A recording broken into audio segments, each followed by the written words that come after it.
So my tip of the day, I was thinking about all my little cakes of yarn and everything.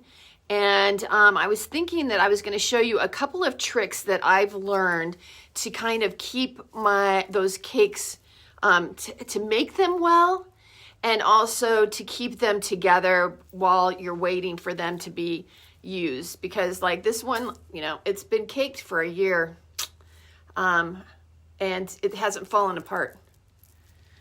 Okay, so I'm going to change my camera to over here. All right, so I just have one of these royal ball winders, nothing fancy. And the first trick that I learned, and this was from Lovely Yarns in Baltimore, that I saw this and I thought, this is brilliant.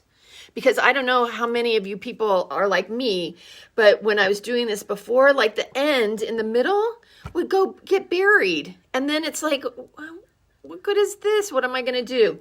So I threaded my yarn. I'm putting it in the groove here. And then I'm taking a rubber band. This rubber band, I have to double it so it will stay on there. That in itself is a good tip. All right, I have a little bit of yarn here. I am going to wind it.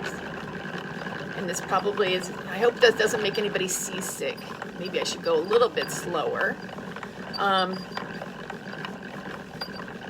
So the next part of this will be how to deal with the end on the outside, especially, see, I had it in a ball and it's going all over the room and then it got stuck, but it came back. It came back. So this is good if you are going to be knitting from the center, and you're not, this would not be for, you know, knitting socks 2 at a time, or anything 2 at a time where you're going to be using both the inside and the outside of the ball. This is for when you're just using the inside of the ball. I'm getting to the end here. And I brought out this really bright, so I thought you could see it better. Okay, so I have the end here.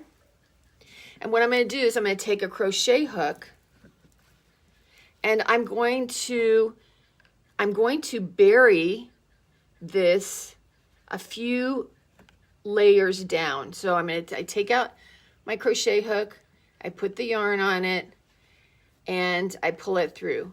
Now that is anchored there.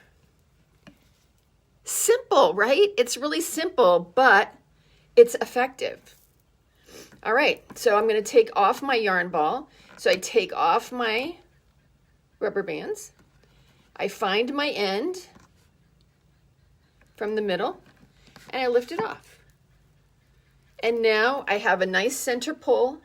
I haven't lost this into the center, and I have, let's see if I can get that to focus a little bit. I have this yarn is anchored in here. Brilliant. So the next time that you make a yarn cake with your ball winder, remember that. And typically what I do is I just, well, you know, I leave this up all the time because I'm lazy, and I put my crochet hook right on it. You guys like that? I think it's a pretty good tip. And, you know, I didn't steal it. I just learned it from somebody else. So that was good.